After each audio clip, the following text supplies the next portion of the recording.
moving on, recently enough, astrobiology has been pretty much making the headlines.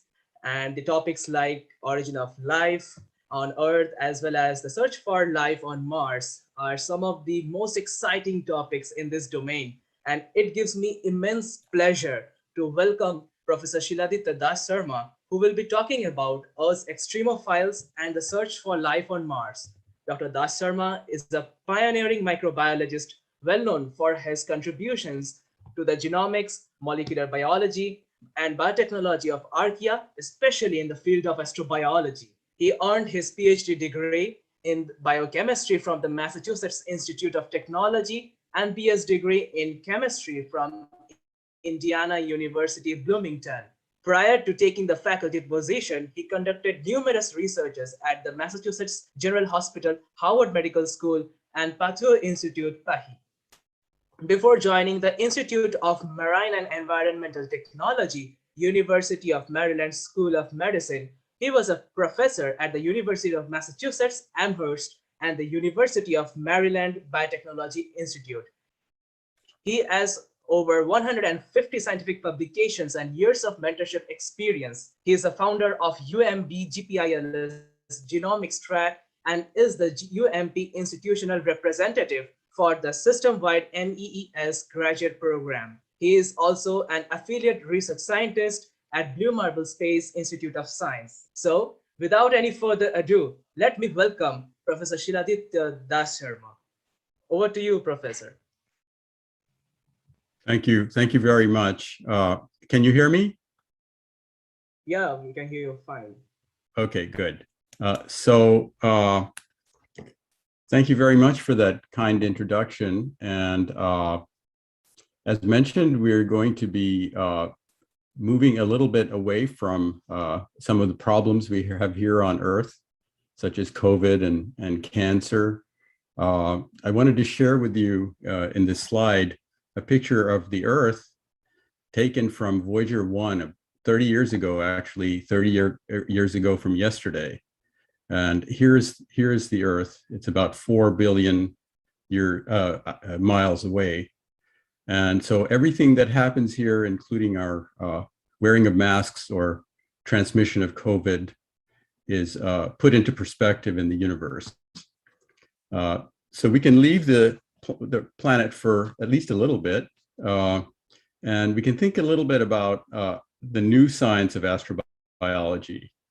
And astrobiology is more than a science, it's almost a philosophy in some ways. And there are some obvious unanswered questions that humans have thought about for a long time. And some of these are, what are the limits to life? And how did life even evolve on Earth? And in fact, what is life? And are we alone? How can we find if life exists elsewhere? So these are all questions that astrobiologists ask. And I think that hopefully I can convince you during my talk that bioinformatics is the tool that we need to answer some of those questions. So it's an interdisciplinary science of biology and astronomy and astrophysics. On the left, there's some astronomical numbers even from the biology side. So scientists have estimated the number of cells on Earth as being greater than 10 to the 30th, which is actually greater than the number of stars estimated in the universe. And almost all of these cells are, of course, prokaryotes. And these prokaryotic cells exist from the subsurface to the stratosphere on Earth. In fact, a large majority is estimated to be in the subsurface. And many of these cells are extremophiles. They live in extreme environments on Earth, not at 25 degrees as we do.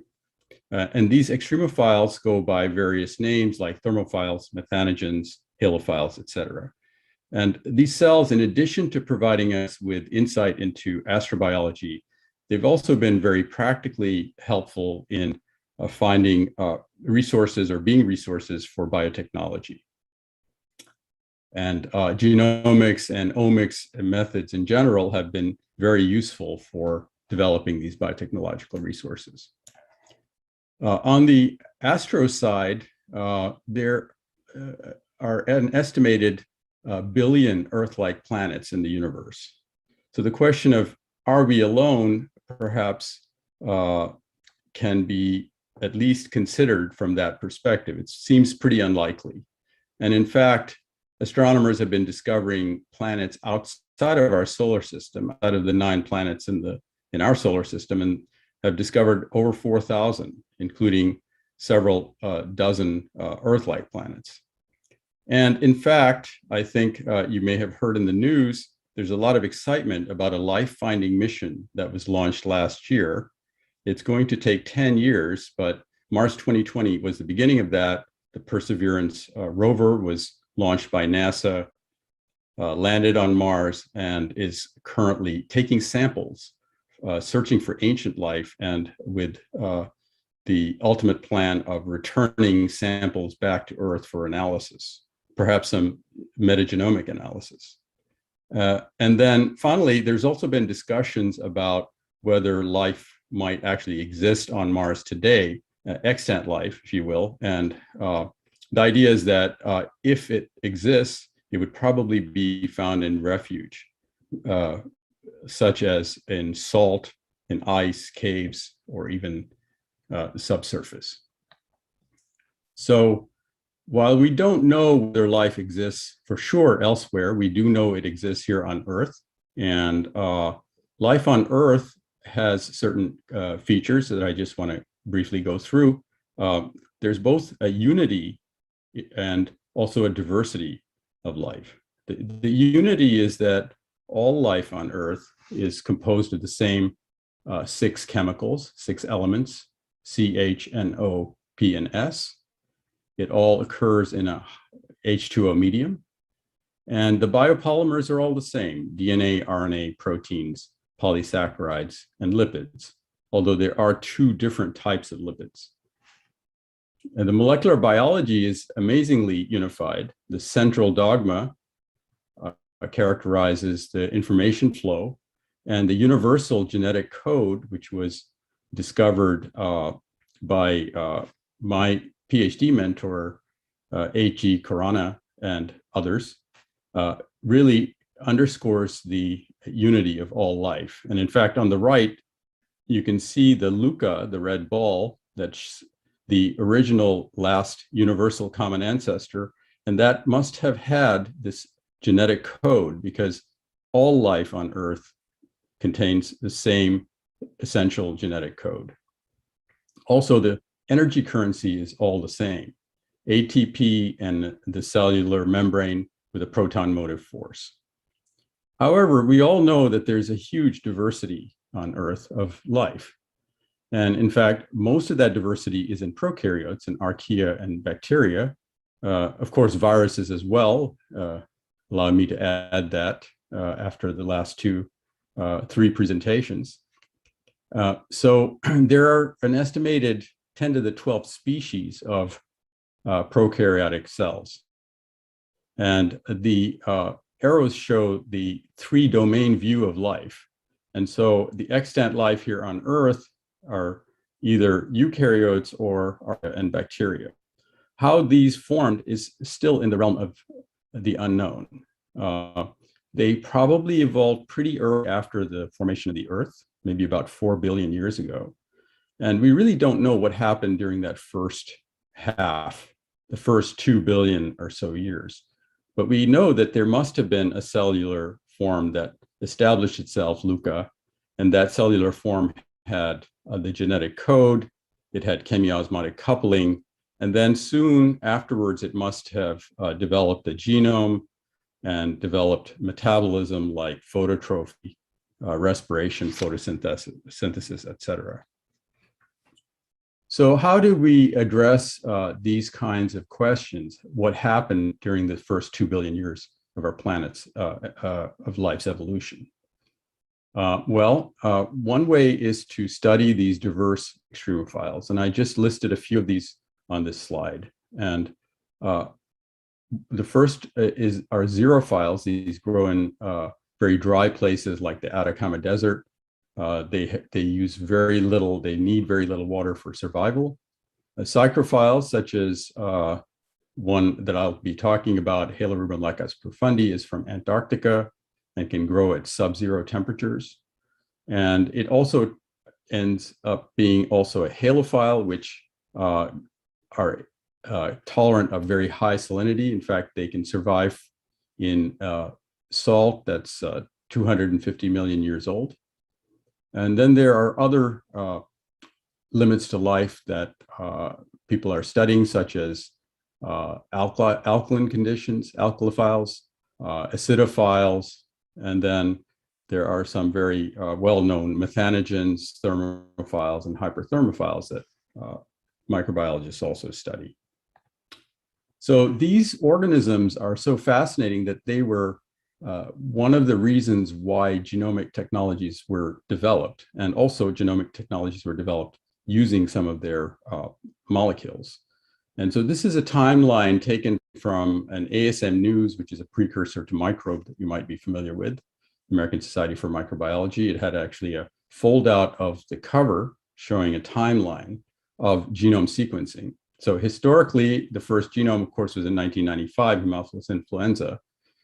However, the ones that are boxed, those are all extremophiles. So you can see in the first 5 or so years, about a third of the 3 dozen or so genomes that were sequenced were extremophilic genomes. And that was because of the extreme interest in early evolution, origin of life. So we started our project immediately after the Haemophilus project, and it took us about 5 years to complete it, which may surprise some of the students in the audience, that it took 5 years. We published it in just before 2001 in October of 2000, and we had about 50 authors and from 12 different institutions. So the organism that we sequenced, Halobacterium, is a halophilic archaea, and it is a polyextremophile like most of these. So not only is it able to grow in saturating concentrations of salt, it's also able to tolerate long periods of desiccation, low oxygen tension, high solar irradiance, and sometimes elevated or freezing temperatures. And the genome sequence, genome map behind it just shows our first fold-out genome that we published in the Proceedings of the National Academy of Sciences. All of these extremes are also present on Mars. There's no oxygen really, but otherwise it's very similar. So there was a lot of interest right away in whether these halophilic archaea could survive on Mars, excuse me. So this is one of the figures that we published, an integrated view of the biology, and you can see it's complex. We were able to get essentially a bird's eye view of the biology of the organism. And I would like to go through some of the details during the next few minutes. So one of the most interesting results that we found was that the proteins predicted by the genome were unimodal in distribution with respect to their PI, or electronic isoelectric point. The red peak shows that the Halobacterium proteins are essentially all very acidic.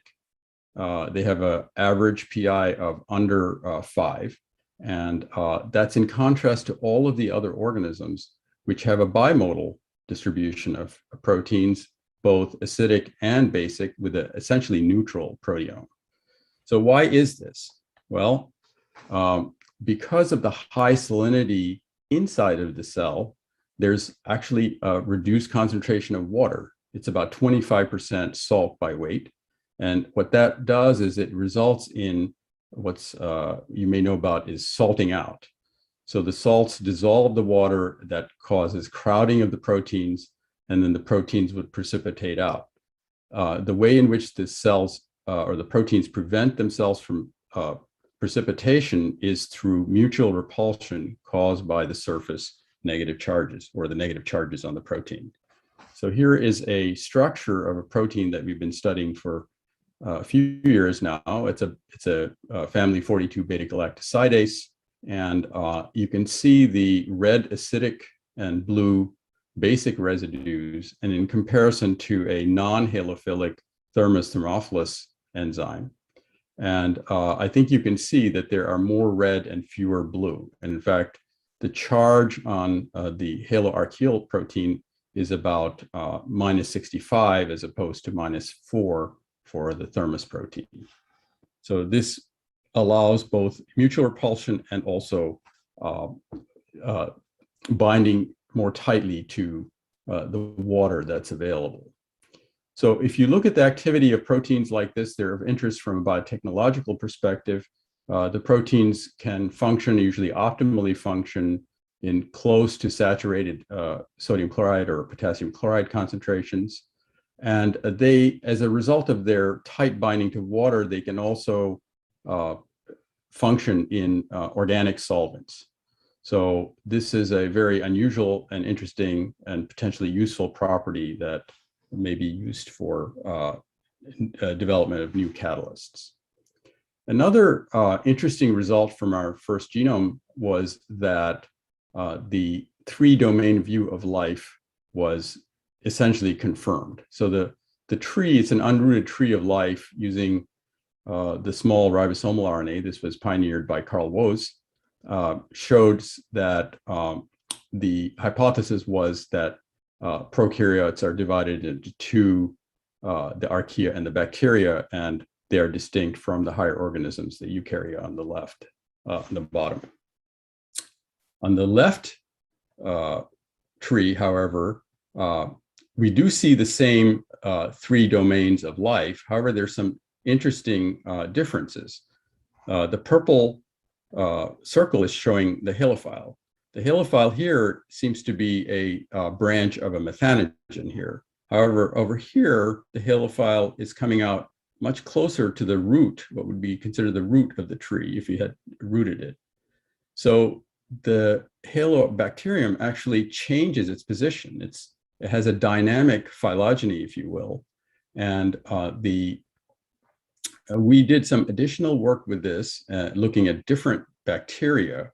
And in this case, we took a cyanobacterium, Deinococcus radiodurans, and a Ilicus, and we found that Halobacterium is this deeply branching archaeon. Excuse me. However, if you use Bacillus, Pseudomonas, and E. coli, it actually becomes a bacterium. So why is that?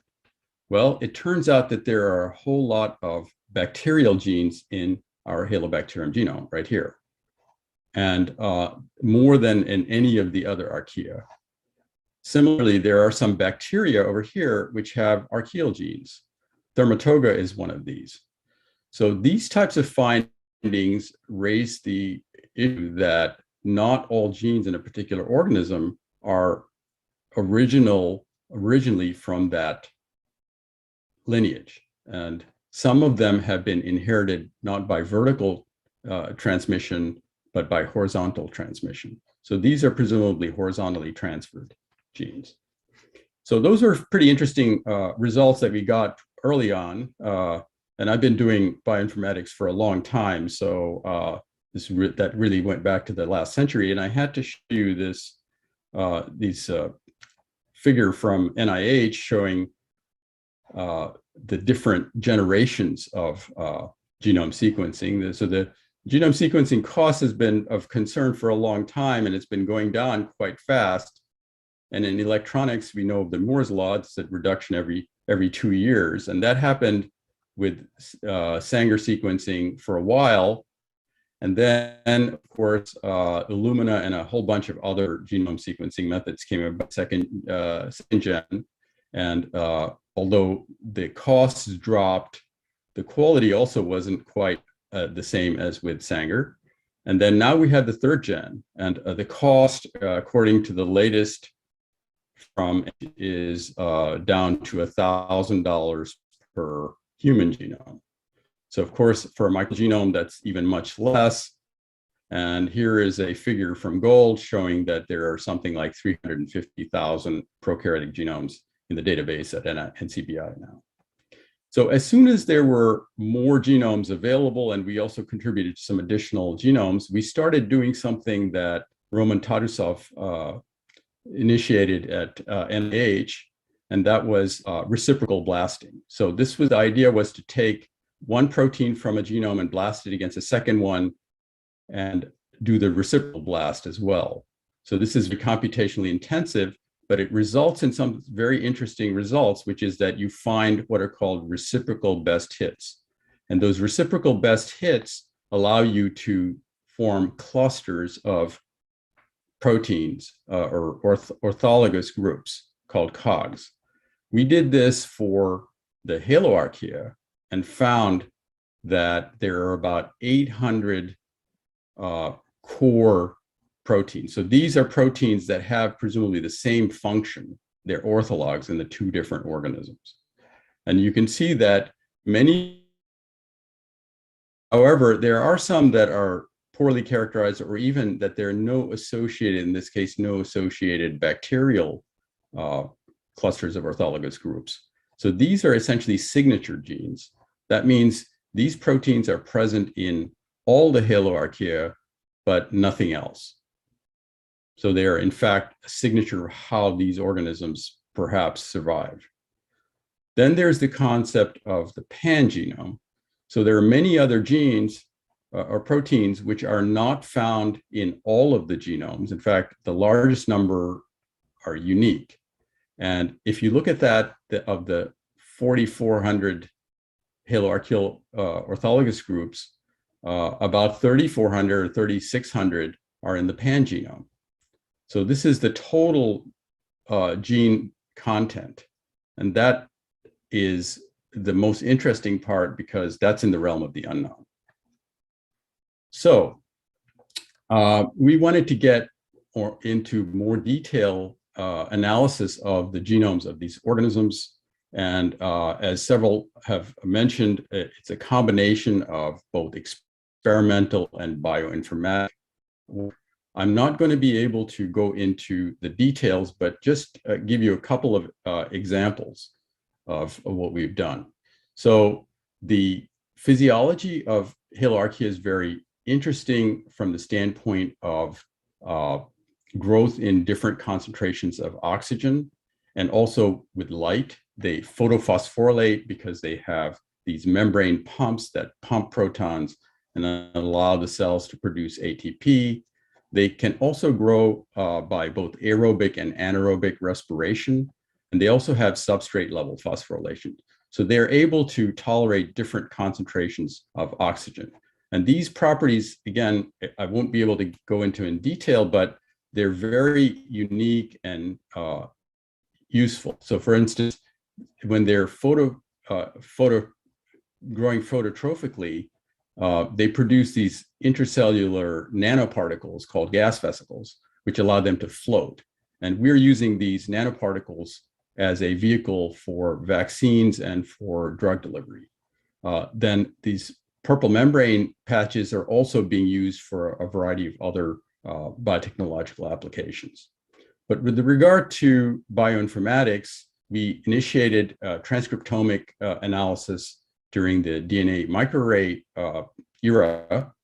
And we, for instance, tested the gene expression under anaerobic respiration versus aerobic respiration, fermentation versus aerobic respiration, or anaerobic respiration versus fermentation. And we saw changes in different genes. And to make a long story short, if you look on the right, essentially the cells have a hierarchy of responses from aerobic respiration. When the redox goes down, it goes to bacterodopsin-based phototrophy. Then at a lower redox, if there's a certain compounds available for anaerobic respirations like DMSO, TMAO, in some cases nitrate or even perchlorate, they can survive by anaerobic respiration. And if there's if there are no terminal electron acceptors at all, but there are some substrates like arginine, they can still survive through fermentation. So they're quite versatile organisms in this way. The other very interesting property of Haloarchaea is that they are incredibly radiation resistant. So you can see here the killing curves. They're almost as tolerant as Deinococcus radiodurans in terms of UV light, and they're able to repair UV light with a photolyase. And I won't go into the details in this figure, but basically they have a photolyase that allows them to do direct photo repair. They also have a UVR ABC to repair, do dark repair of UV damage. And so here again, we've mutated the UVR ABC, and you can see that the cells are not able to survive. And we could do transcriptional, or we did do transcriptomic results, and we could see which genes are actually affected by UV light. And you can see it's a very small number. So the system is very highly developed in terms of being able to survive UV light, but it does not seem to resemble the bacterial SOS type response. And then Haloarchaea are also resistant to ionizing radiation. And this was a bit of a surprise, although ionizing radiation, of course, results in double-stranded breaks. And that is something that they probably have to deal with when they are desiccated, because desiccation also results in that. So the gel on the left shows you after ionizing radiation, the genome becomes broken into about 20 pieces. And then after 1 or 2 generations, they stitch that back together and they're perfectly fine. So we went through a experiment where we treated with a killing dose of ionizing radiation. In this case, we used LINAC, and then we allowed them to recover. And we did this 3 or 4 times. And then we isolated mutants and tested their ability to tolerate ionizing radiation. And what we found is very interesting, shown here, which is the survival fraction increased quite dramatically. So these are the mutants that had survived these multiple rounds of killing doses. And you can see that they're actually more resistant than Deinococcus radiodurans. So they also have a very interesting way of being able to tolerate ionizing radiation. And our transcriptomic results showed that they upregulate only one operon, and that codes for a eukaryotic type of single-stranded DNA binding protein. So we've done some additional work on this to show that overexpression of these proteins actually results in increased radiation resistance.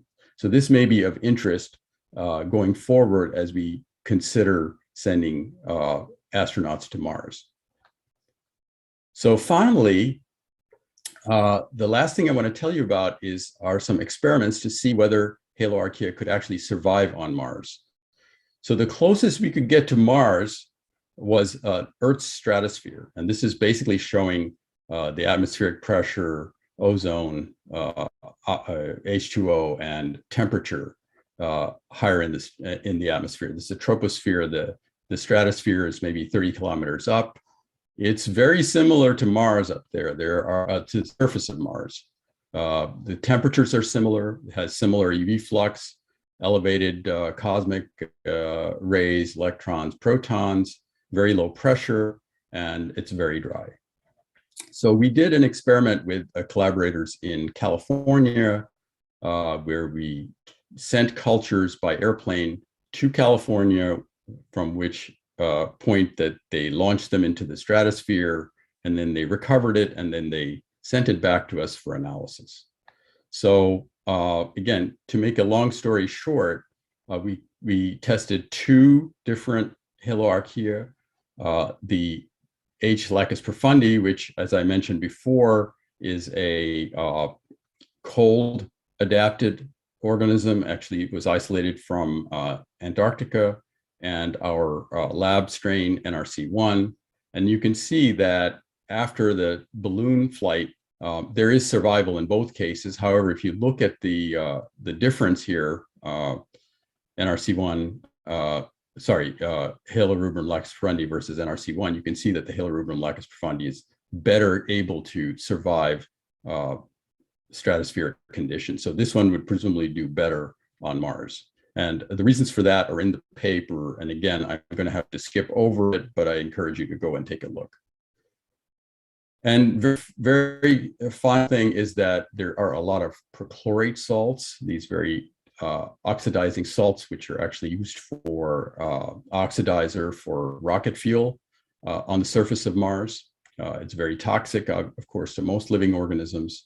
But it turns out that halobacteria are able to tolerate them pretty well. And in fact, with Halorubrum, they're actually able to grow using perchlorate as the terminal electron acceptor. So we also have transcriptomic results from these experiments. So finally, I just want to leave you with the picture of NASA and ESA and also the Chinese Space Administration. They're all going to Mars. NASA and ESA are collaborating on this. Mars 2020, as I mentioned, is currently has delivered Perseverance rover and Ingenuity, the helicopter, to the surface of Mars. You may have seen some spectacular pictures. They're drilling samples. So this is a pretty elaborate set of plans. Here's the Earth, here's Mars. So this rover is on Mars. It's collecting samples. It's going to collect samples from several different places in an ancient river delta called Jezero. And it's going to put these samples in various places to be picked up by a second rover, which is going to deliver it to a spot from which it will be returned back to Earth. And it's going to, I believe it's going to be analyzed in a laboratory in the US. And so we may very well be able to learn whether there was ever life on Mars. This particular mission, which will take, as I said, 10 years, is going to be for ancient life. So the river delta is a place where they would find sediments that might have preserved some signatures of life. However, some of us have gone to NASA meetings where there's also discussions about other missions to look for extant life. And there are 4 areas where scientists feel that there may in fact be extant life on Mars. That includes ice, both polar and mid-latitude ice, salt deposits, which of course is of great interest to us, and also subsurface, such as in lava tubes, caves. And then there are a lot of people who are very interested in the deep subsurface. There's a lot of water in the deep subsurface, about 1 kilometer below the surface of Mars. And so there may in fact be some extant organisms that might be found there. Of course, you have to drill down a kilometer to get to that location. And by the way, if they were there, the subsurface water is also extremely salty. So they would probably also be halophiles. So then I just want to conclude by saying that astrobiology is, I think, a very interesting new science with some very good practical applications and the need for bioinformatics. And it's informed at the present time, until we get samples from Mars, by many extremophilic forms here on Earth. The genome sequencing and the omics revolution have provided insights into the limits of life of these extremophilic forms. Our focus has been the haloarchaea, but these and other extremophilic genomes have led to concepts like how proteins can function in extreme conditions, horizontal gene transfers and evolution of life, and core and pan genomes. And then haloarchaea are adapted to polyextremophilic conditions, including the ones that I just discussed about low oxygen, high radiation, cold temperatures, and perchlorates. And halophiles are considered as a model microbes. for survival in Martian stressors. And just finally, astrobiology is fascinating. However, we also need to make a living here on Earth. So I just want to mention that there are some real revolutions in biotechnology, including, of course, the discovery of thermostable polymerases, which was probably the biggest development. However, there are many others, such as the ones I've listed up here. So I just want to end there and thank the organizers and the audience for your attention. And there have been, our lab has been in operation since 1986. So we've had a lot of people who've gone through the lab. I especially want to thank Priya DasSarma, who has been a close collaborator for 30 years, and all of the other lab members. And of course, the funding has been absolutely essential for our work. And right now we have funding from NASA and NIH. And in the past, we've had quite a lot of funding from NSF. And if you're interested in our genomes, I encourage you to go to our website, which is halo.umbc.edu. So I'll stop there, and I don't know if there are time for questions, but I'd be happy to answer them.